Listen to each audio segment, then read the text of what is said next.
And it's done. Good morning. My name is Rob Thacker. I'm the music director here at St. John's. And we'd like to start today by singing our gathering hymn, Come, Come, Whoever You Are, number 188. Please rise in body or spirit. And we'll sing it through twice.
I invite you to join me in our chalice lighting. All that we have ever loved and all that we have ever been stands with us on the brink of all that we aspire to create. A deeper peace, a larger love, a more embracing hope, a deeper joy in this life we share.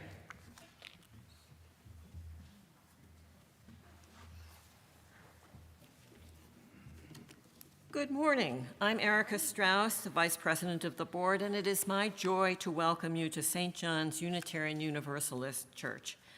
We are a community of love and courage, companions on the journey of life. You are welcome here, whoever you are, wherever you come from, whatever your joys or burdens. You are welcome here if you are certain or questioning, hopeful or heartbroken, grounded, or searching. We honor the richness of our community's diversity, racial, cultural, economic, of age and ability, of gender identity and sexual orientation, of belief and doubt. Each of these is a gift that strengthens the whole. Each month in our services, we explore a different theme.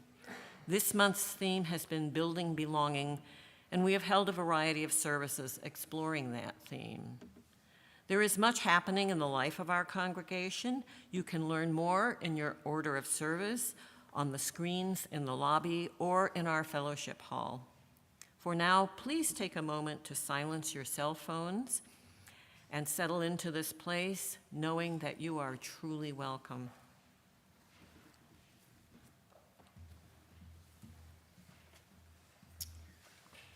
I ask you to rise in body or spirit as we sing hymn 1054, 1054, out of the Teal Hymnal, Let This Be a House of Peace.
And now we will read our affirmation by Bill Schultz. This is the mission of our faith, to teach the fragile art of hospitality, to revere both the critical mind and the generous heart, to prove that diversity need not mean divisiveness, and to witness to all that we must hold the whole world in our hands. And now we will have announcements by the Spirit Connection team. Gay and David, would you please come up?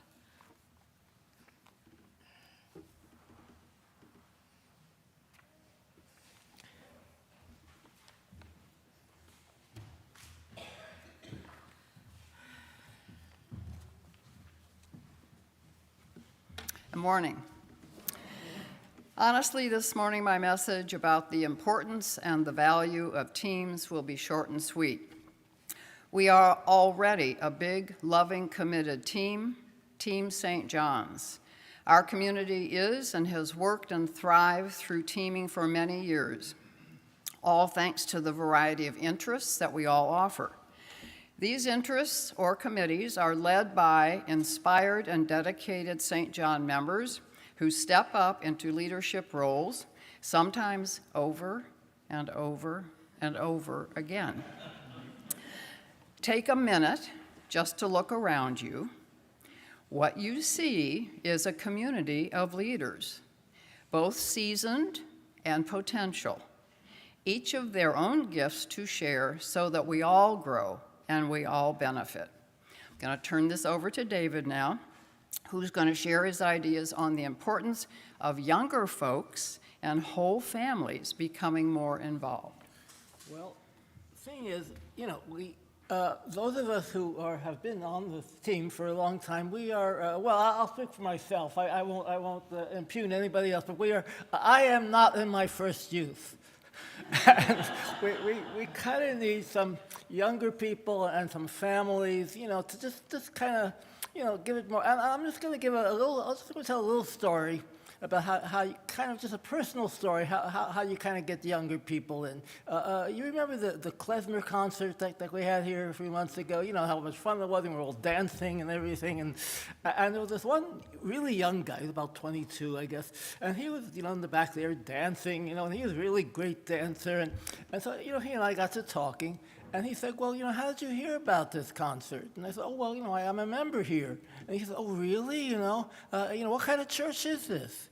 And so I gave him my elevator speech, 10 words or less what UU is, oh, well, we're all, it's about, just including everybody and respecting everybody. Hey, that sounds like a really, really good organization. So, maybe he'll be back. I hope so, So, yeah, so that's all I have to say. Yeah.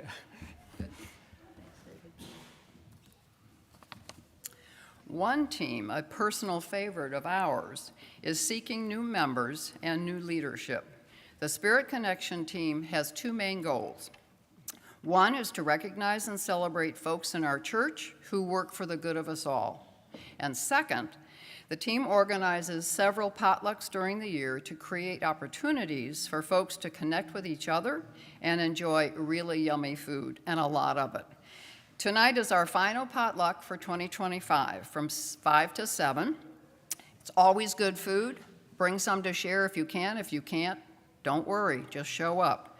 And the highlight of the evening will be our continuation of the No Talent Talent Show, which we started in February, but had so many talented people that we had to finally say, no more. It's like 8:30, families got to go home.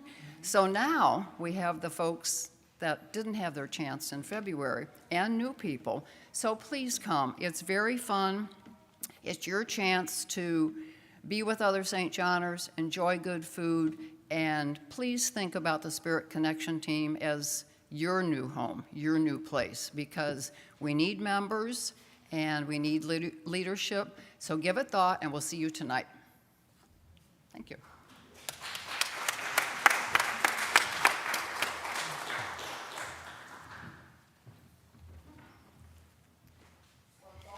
I was going to say, look at them supporting each other.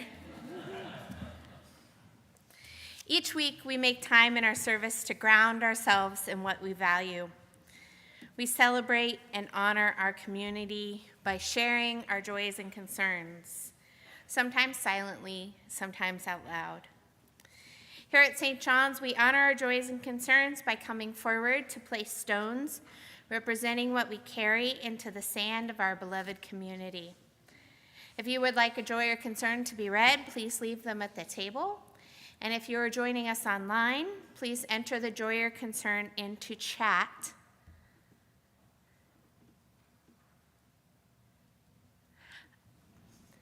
And we will share them from the pulpit.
We have a lot to share today.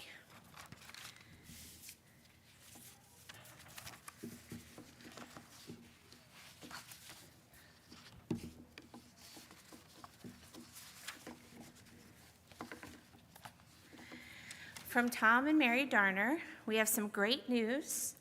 Our cabin in Minnesota that burned this last October has been completely rebuilt.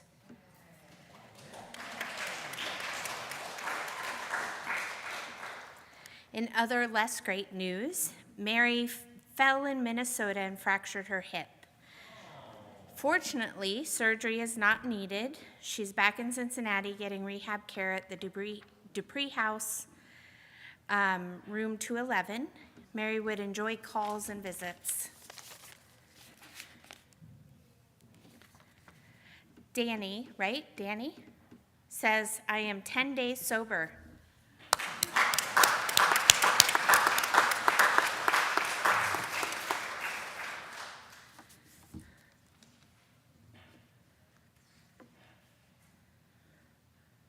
I don't see a name on this one, except Addie seems to have written on it, and she's not here today. So please send prayers and hopeful thoughts for Maria, who came out of hospice. She is still battling cancer. Definitely. Claire says, please keep my sister Annie and her kids and grandkids in your hearts as they grieve the death of their husband, dad, and granddad. Sorry for your family's loss.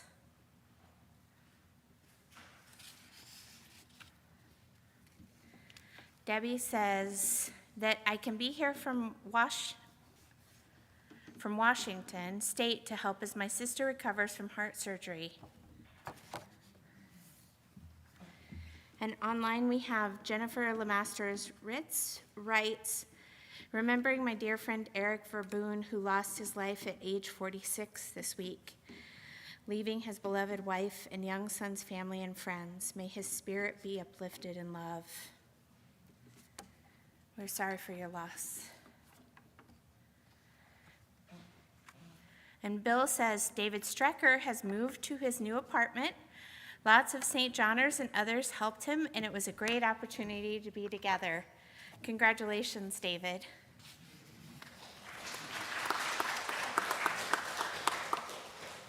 And I have two more. I am sorry to share with you that today is going to be Preston, our Director of Children and Families, last day with us. Preston just wasn't able to work with the schedule between Preston's other job and this, and it just wasn't working out. And the office is going to be closed for a little while longer. Nancy Greenlee has pneumonia, and she's in the hospital, and may be for some time. She appreciates all your well wishes, but does not want any visitors right now. All right, that's a lot to hold today. I invite you to take a few breaths.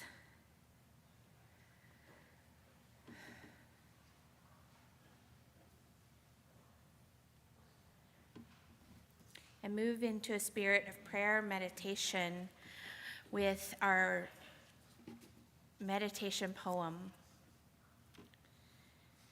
And if it's true we are alone together. The way blades of grass are alone, but exist as a field. Sometimes I feel it, the green fuse that ignites us, the wild thrum that unites us, an inner hum that reminds us of our shared humanity. Just as 35 trillion red blood cells join in one body to become one blood. Just as 136,000 notes make up one symphony. Alone as we are, our small voices weave into one big conversation. Our actions are essential to the one infinite story of what it is to be alive. When we feel alone, we belong to the grand communion of those who sometimes feel alone.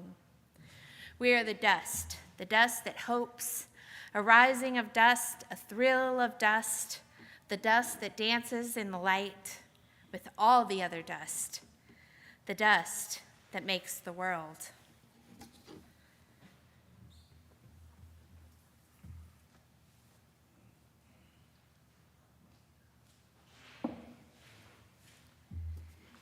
I want to invite our kids and anyone who feels called to come forward for our story for all ages, Room on the Broom. You should be able to see-ish, I see where the sun is, the pictures up there.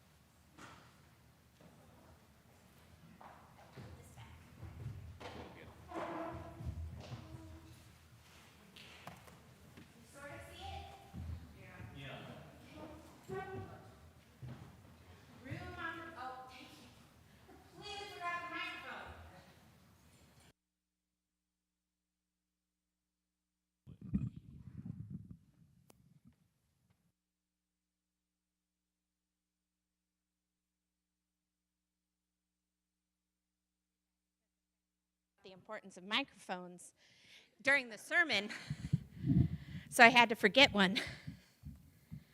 All right, Room on the Broom. Have you guys heard this story before? No? Oh, good. It'll be fun for everyone.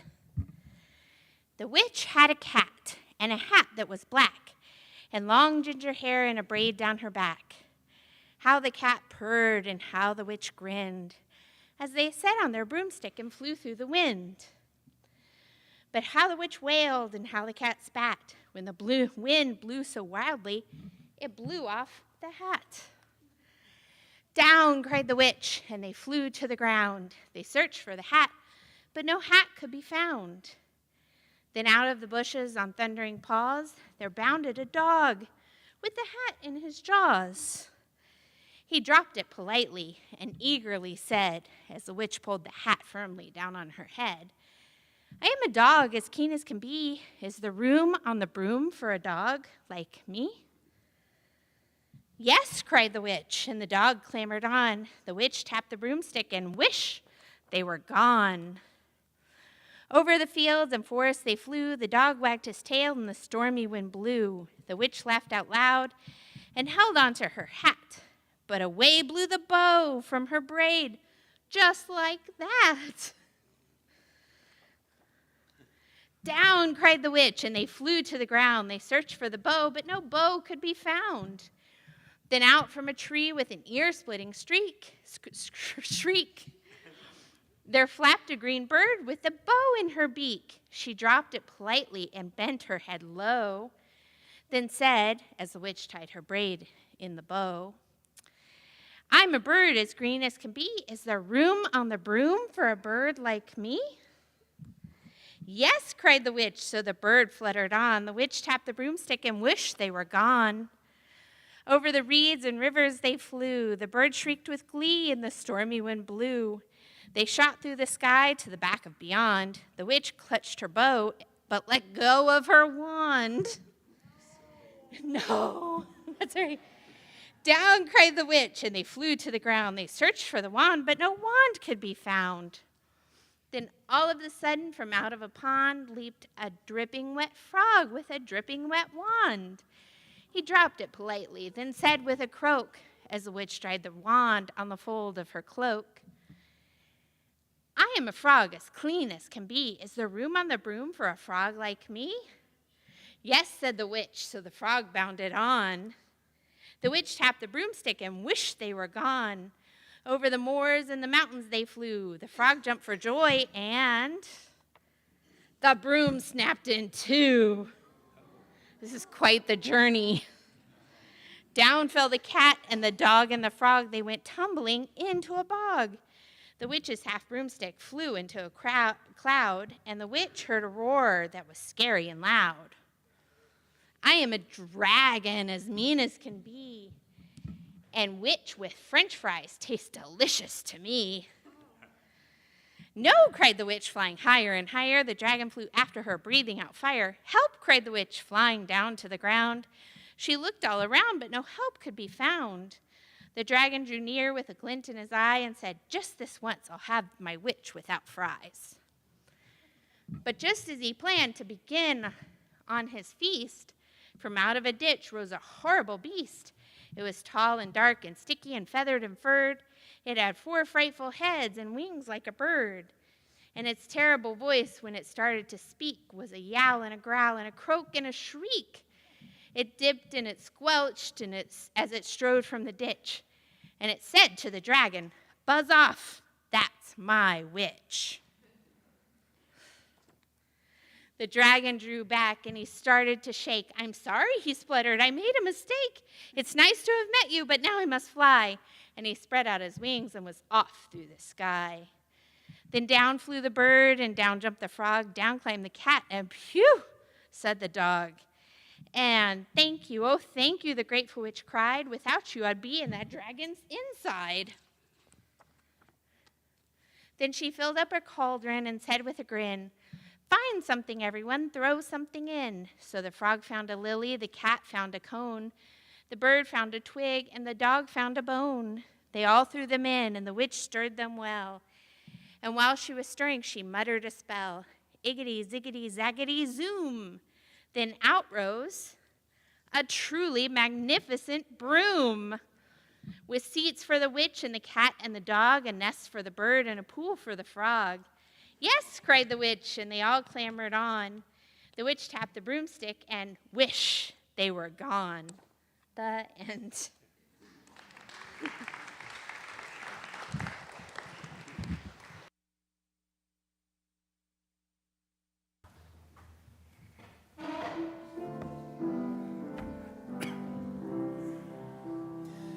May your mind be open to learning. May your lips spring truth into the world. May your heart grow love and your hands to the work of justice as you go your way in peace. May our minds be open to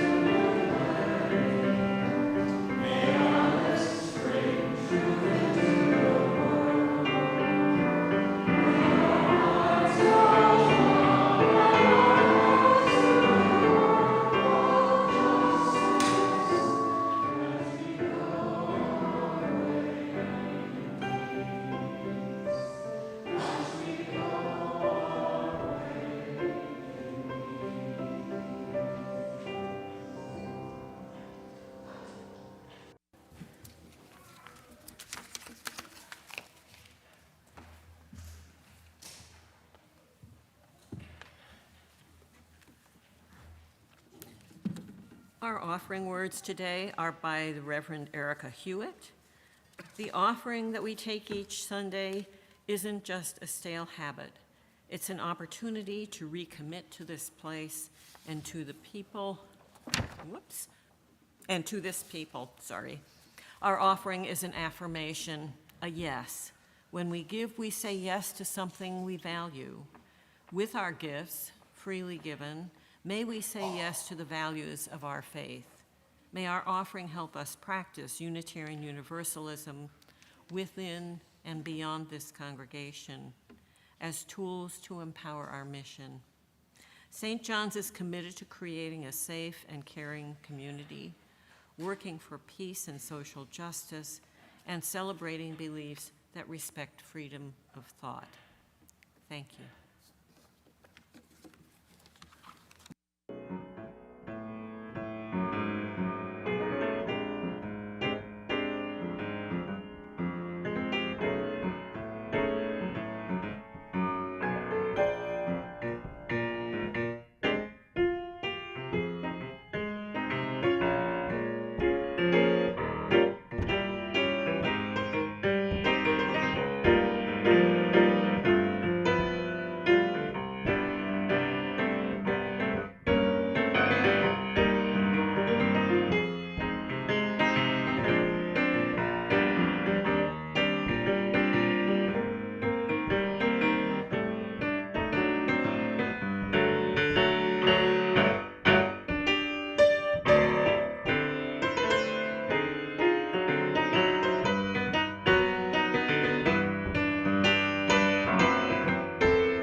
Grout by Marcus Liefert. The Unitarian Universalist congregation where I served as an intern made a mosaic tree of life in the summer before I arrived. Congregants of all ages came together to craft the tree's leaves using bits and pieces of broken ceramics, jewelry, glass, and stone. There are many precious personal items in the tree, including fragments of the Berlin Wall, a father's watch face, pieces of a great-grandmother's china, and a key to the front door of a loved home. Like the members of the community that brought them together, each part is imbued with memories and meaning. Each fragment holds a piece of truth. Unitarian Universalists are like mosaic makers. We are a people who bring together the broken pieces of our histories and the shining pieces of our seeking, and piece by piece create a mosaic religion. Our tree of life is found in the stories of our living tradition. The bead from a transformational moment of worship at a youth conference, the bit of paper stamped with the blazing emblem of the Unitarian Universalist Service Committee that saved lives during World War II, the button or patch on a backpack that proudly proclaims the first justice issue that lit our souls on fire. But our mosaic making tells another story, too, one that is often,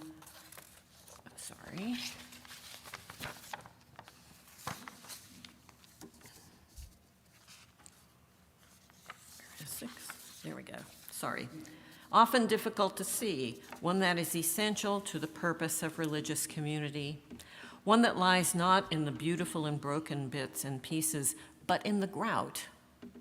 Grout, the chalky, gritty stuff that is squeezed between the cracks of tiles. In a mosaic, the grout holds the image together, unifying disparate pieces into a whole. The grout of a community takes years to lay and settle. Grout happens in board meetings and committee meetings and endless emails and slow-moving institutions. It is in weekly potlucks shared by neighbors, a ride to church, and coffee in the social hall after worship. While the folks who show up for church only on Christmas and Easter will hopefully enjoy the beauty of the mosaic they find, they may never know the power of the grout that holds us through all the seasons of life. We help to make the grout when we learn each other's names, when we reach out across generational divides. We help to make the grout when we show up on Sunday morning without having checked first to see if we're interested in the sermon topic. When a newborn arrives to be blessed by the community, it is the grout that enables us to welcome them, and it is in the grout that we rest when we gather to grieve and memorialize a beloved one who has died. Hold us, O grout. Gather us in through time and space and make all our broken pieces whole in community. In our multiplicity, make us one. From each of our jagged edges, give us the shape of a communal beauty.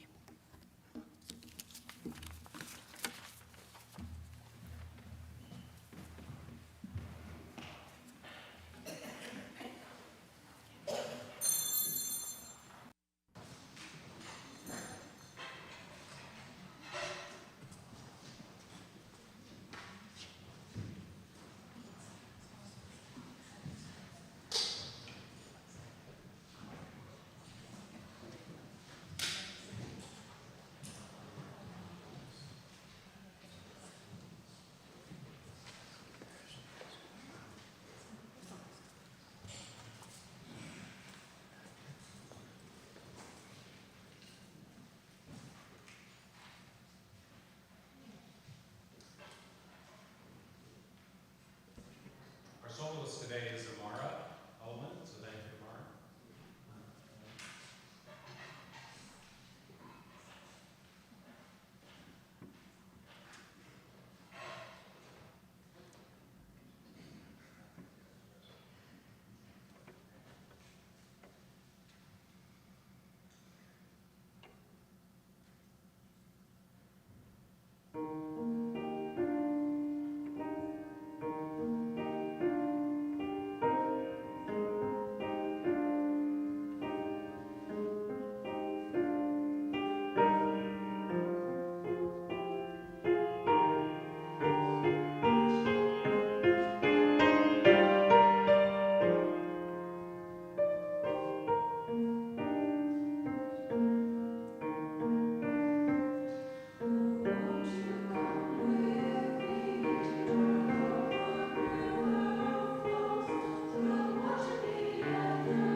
So won't you come with me where the wood river flows?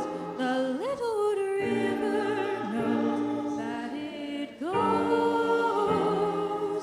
to nowhere, but that doesn't stop it going. O'er those willows growing, or all of the lovers growing their hearts to each other there.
So won't you come with me where the wood river flows?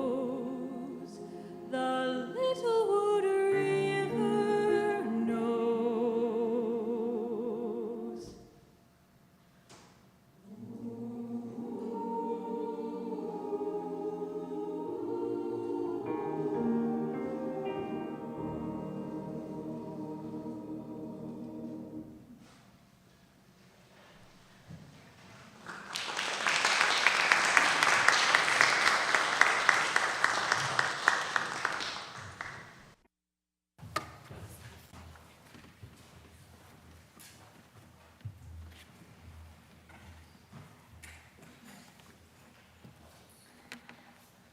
That was lovely. Thank you.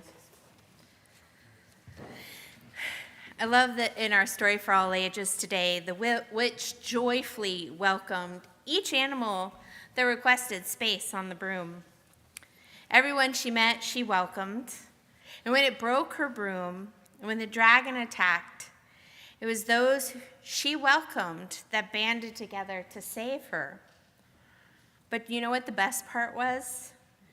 When it was time to repair the broom, they just didn't make the same broom. Each of the animals contributed, and what came out was a broom that met the needs of everyone in the ways that worked best for them. They built their community together, and it was different, but it was better. How many of you remember the movie Field of Dreams? A few of you. In this movie, Ray, an Iowa farmer, keeps hearing a voice saying, "If you build it, they will come." He eventually embraces the idea of building a ball field in the middle of an Iowa farm, taking a big risk. But it works. It matters who we build for here at St. John's. Every congregation I've ever worked with says they want to grow. But are there ways for new people to make their own space within the congregation? Is there room in leadership? Do we question people when they show up to see if they meet our expectations of who should be here? Or do we invite them to bring their ideas into this space? Are people invited into social groups? In what ways do we welcome visitors and new members? It isn't always easy. There are often choices we have to make as a congregation. What if we devote time and energy to outreach and recruiting new members, but then neglect those who are already here? What if Ray's decision to build a baseball field had resulted in not having enough food for his family? What if the witch had been uncomfortable when she made space for the others? The decisions aren't always clear-cut or simple, but they do matter. One congregation was faced with a decision about a decade ago. They needed more space in their sanctuary, and they needed more space for religious education. In a transparent process of decision-making and congregational support, the leadership decided to build the religious education rooms. They went from 2 rooms, one of which doubled as a library, to 5 with dedicated space for children, classes, and other groups to meet. It was a challenging choice, deciding not to expand the sanctuary. And it was done with an understanding of that fellowship's mission and vision in the world. They knew who they wanted to be. And it led to change. Within 2 years, the congregation had grown by 1/4, almost all families. If you build it, they will come. The families who visited there knew they belonged. They knew they were welcome because the congregation had intentionally built space and structures of care for their children. Like the witch in the story, they changed their very physical space to make everyone comfortable. What might such decisions look like for us? What would we build? We're already thinking about this as we consider changes to our space with the master planning team. But I don't mean just physically. Who's not in this community?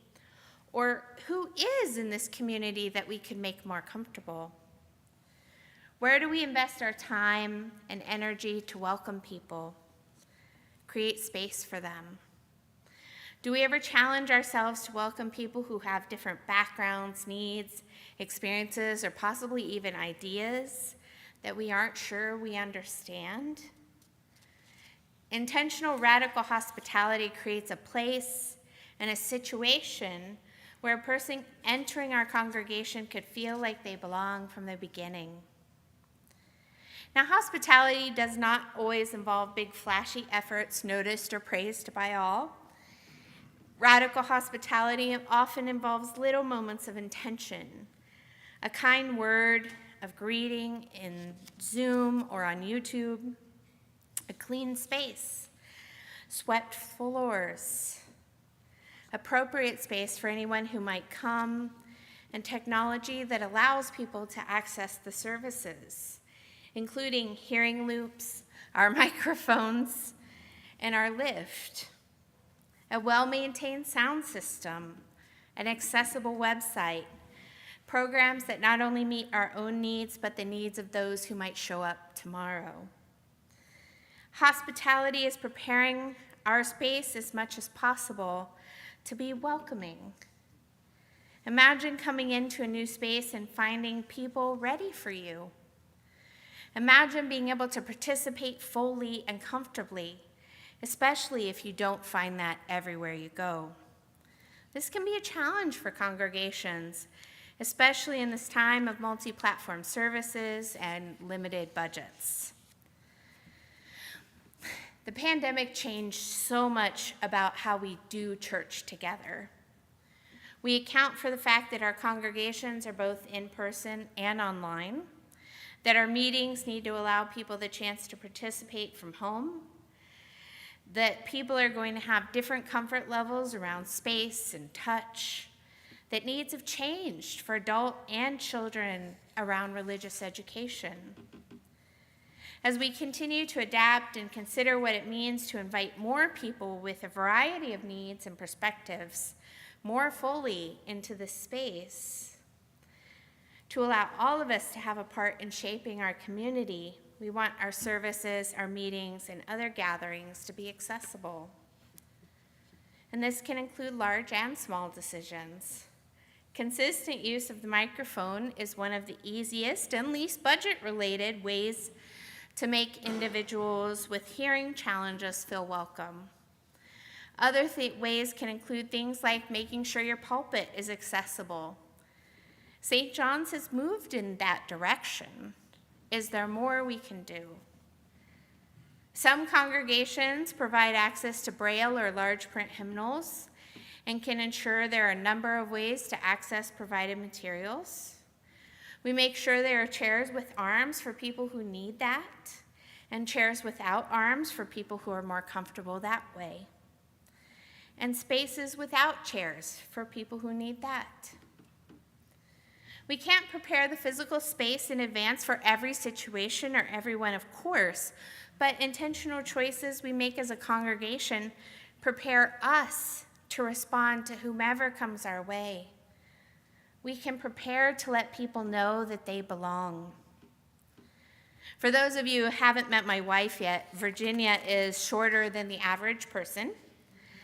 Often when she sits in chairs or pews, her feet don't comfortably reach the floor. If she's sitting there for some time, it can be painful. Many years ago, she was visiting an Episcopal church for the first time, and a woman overheard her joking about her feet not being able to reach the floor. Rather than dismiss or ignore the joke and move on, as she could have, she set out to be intentionally welcoming. She appeared next to Virginia with one of those kneelers that some churches use and asked if it might work as a footrest. And after the service, the woman told Virginia where the kneelers were kept so that anytime she wanted to, even if that person wasn't there, she would be able to get one and be comfortable in worship. What if each and every person in a congregation approached welcome with that level of intention?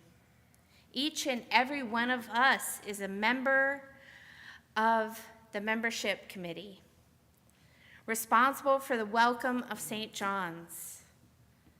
What would we need to do to prepare ourselves to offer hope and love for all those we encounter, even before we know who all those will be?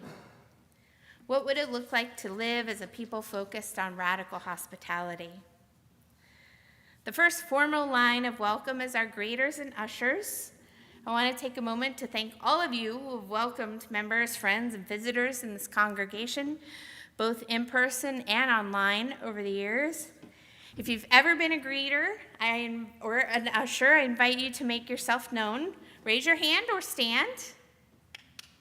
I know there are more than that.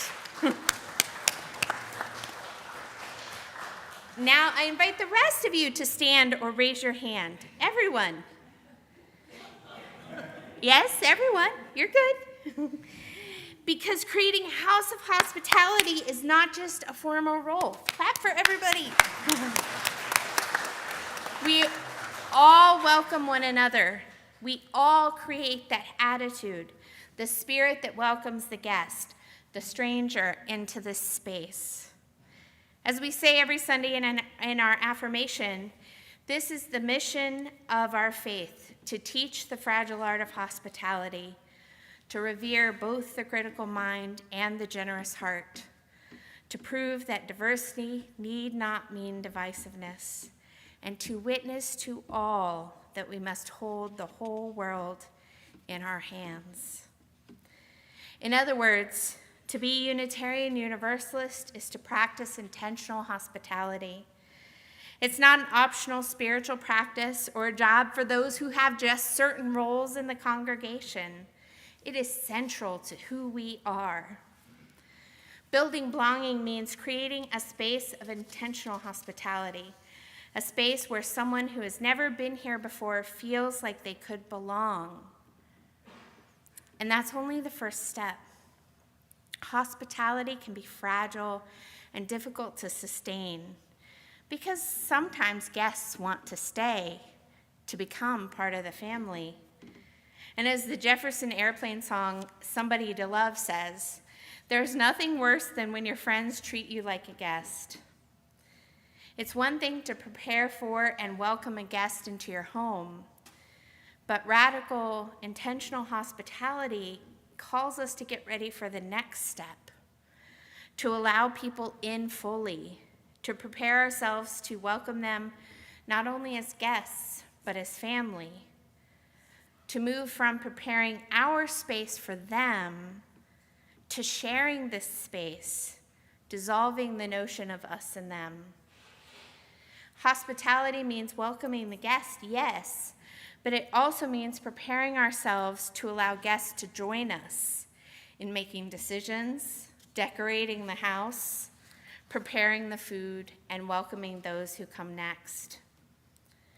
Reverend Amy Zucker Morgenstern says it this way: but if the guests move in with you, say because they actually marry a member of the household, become part of the family, then they're going to change things around. They might think the logical way to organize a kitchen is with the cutting board next to the stove instead of next to the sink.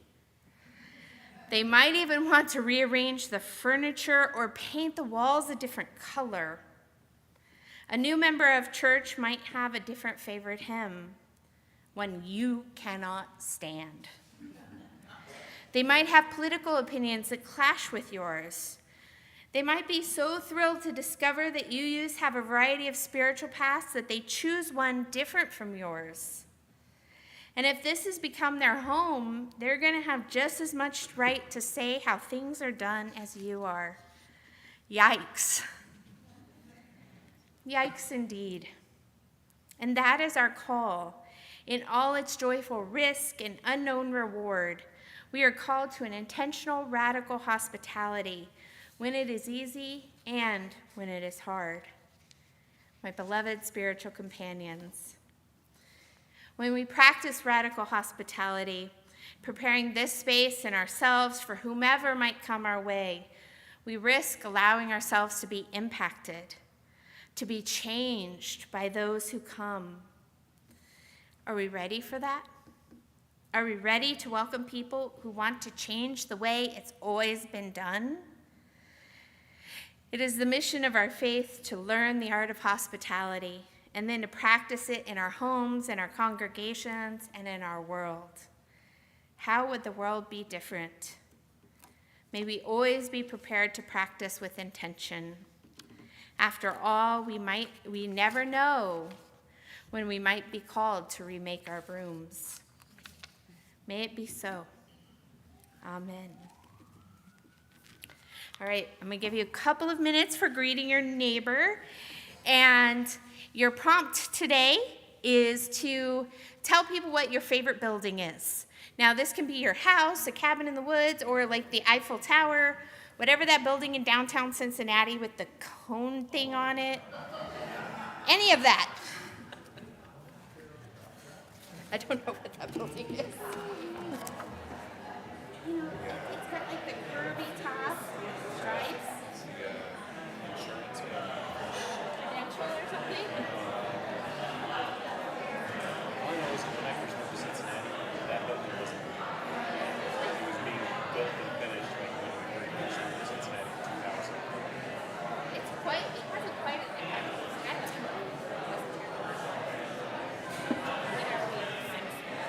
Well, I did not know. well, no.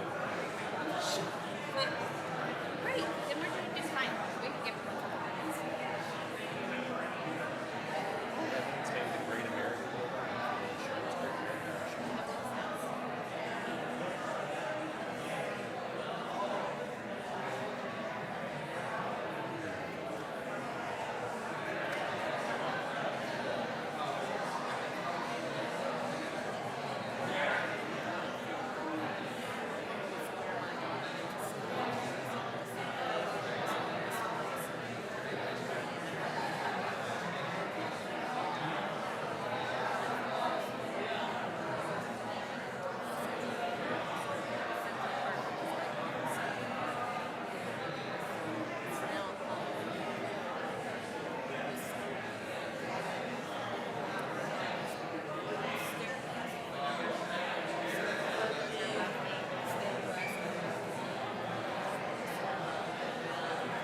was thinking about it, I was like, oh, there's so many different buildings that mean different things. Favorite things for different things. Obviously, I love the home where I live. I love that space. But then the grandeur of like Gothic cathedrals and jaw dropping. Just brings this other world. Yeah, I forgot we have spoken announcements too. All right, if you can hear this, clap once. If you can hear this, clap twice. If you can hear this, clap 3 times. That works so much better. All right, you're up. Okay. All right, so take a look at your announcements and note especially the Kentucky Pride celebration. You want to remember that, and the dinner potluck and talent show, no talent show that's happening tonight right here. So those are things happening today. The Pride celebration is over in Kentucky, and what building is it? I can't remember. It's the Y'all Stadium. The who? Y'all. The Y'all Stadium. So, so do remember that, and that's from 1 to 5, or 1 to 4, I think, and then 5 o'clock right here is when we have the potluck and talent show, and then we have 3 people with announcements. So, Pete, Nicole, and Tony. If you'll come up and take your turns, that would be great.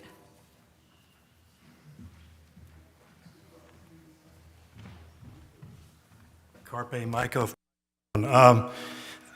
Today, there's kind of a spontaneous little demonstration going on in College Hill on the corner of Hamilton Avenue and North Bend Road, and it's to support our refugees and the immigrants in the community. So just to show them that we've got their back for them.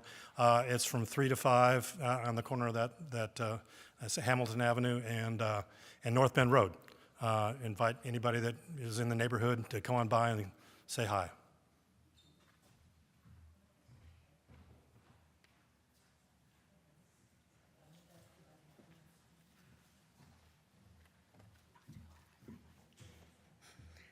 Okay, so I wrote it down this week so I make sure I don't forget anything, because last week somebody came to me and said, "Where is the walk?" Details. So I want to first start, and yes, these are in your order of service, but I just want to go over a little bit more. Now, if you know me, you know that I hate mornings. So if I tell you that it's worth it to get here at 9:45 in the morning, it's worth it to get here at 9:45 in the morning. Next week, we're going to start up our forums again. And next week, we're going to have NAMI do a presentation on language matters.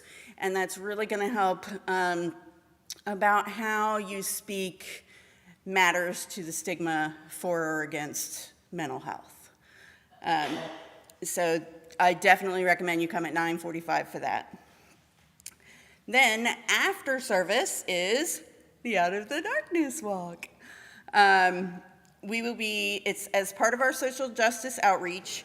St. John's has been participating in this fundraiser for the American Foundation for Suicide Prevention for 11 years. Did you know that the first year we participated, I was not the team leader? Raise your hand, John. Yay, John Kachuba. He was the team leader the first year. And does anyone remember what our original team name was? Something chalice related? Nope. St. John's Cares. That works. Which is not wrong. Very true. And it didn't change to Side with Love until 2019, when we brought in Heritage UU and First UU. So I would love for you to join us in what has become a tradition for social justice here. Immediately after church next week, I will be heading to Sawyer Point for the walk. There is free parking at Sawyer Point, but it kind of can fill up quickly, so some people end up parking in Montgomery Inn, or there's some other paid parking lots there. But you want to get there as soon as possible so you can get there before the La Rosas and the Skyline runs out. That's important. And to peruse the many booths that are available, and there's a lot of different activities for kids, and it's just, you can bring your dog to walk, or come on your scooter or bike or whatever. I encourage you to wear your bright yellow Side with Love shirt so that we all see each other. And I will, if I can find it, if it's in its same place from last year, have the St. John's flag. If you are coming, right now I know of like maybe 5 people. Please let me know. It is very important to me that no one walks alone. Okay? So I do, even if you can't make the walk, I do encourage you to register online. It helps show support for the team.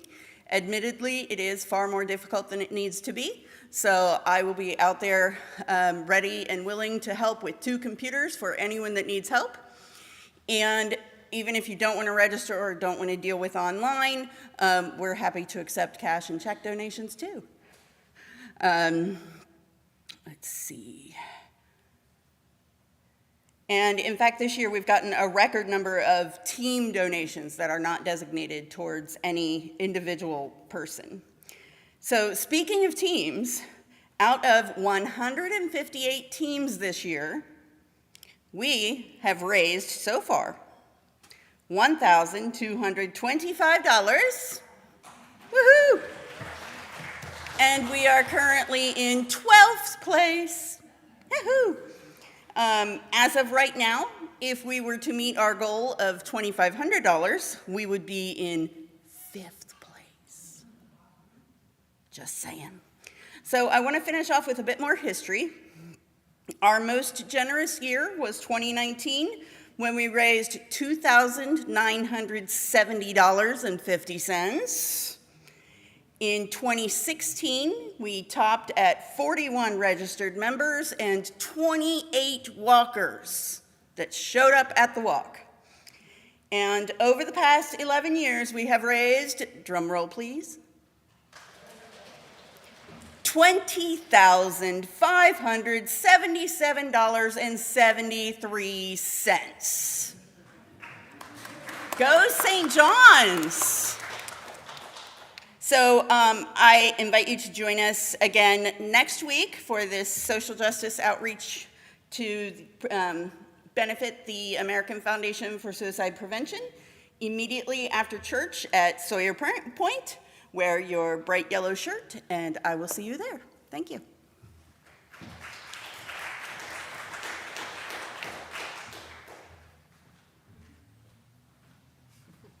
Dangerous shirt, Pete. Dangerous shirt to be. So I'm here with an announcement that kind of has 2 different focuses. So one is people who are in grades 6 to 12 and up and are either LGBTQ plus or an ally. And the other focus is Unitarian Universalists in the Cincinnati area. So coming up on October 18th, Saturday, the Greater Cincinnati chapter of the Gay, Lesbian, and Straight Education Network, or GLSEN, is having a youth summit at Northern Kentucky University starting at noon. This is a free day-long event for LGBTQ plus youth and their allies, including educators, mental health professionals, parents, caregivers, and youth-serving professionals. Workshops are designed for grades 6 through 12 and up. There's also resources and networking for young people and the adults that support them. I have information on how a young person can register. This will also be in the e-news. But I know that most of you in the sanctuary right now are not grades 6 to 12. So this is for the rest of us. So local Unitarian Universalists are going to have a table at this youth summit. and volunteers will listen to attendees and share information about our faith and the 6 supportive UU congregations in the area. So we have a sign-up genius, and I can help direct you to that. Please see me after the service. Thank you.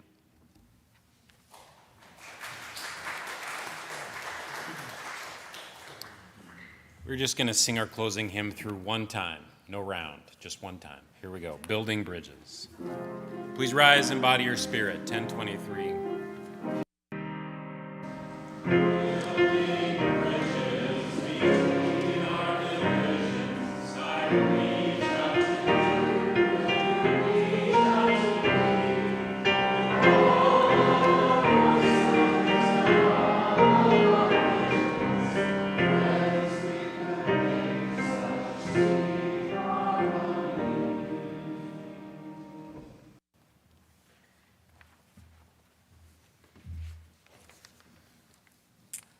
Having received sanctuary for our heavy hearts, may we make shelter for those feeling alone.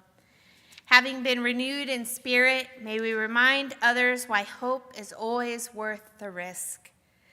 Having returned to the truth of our interconnection, may we remember that injustice afflicted on one is injustice inflicted on all.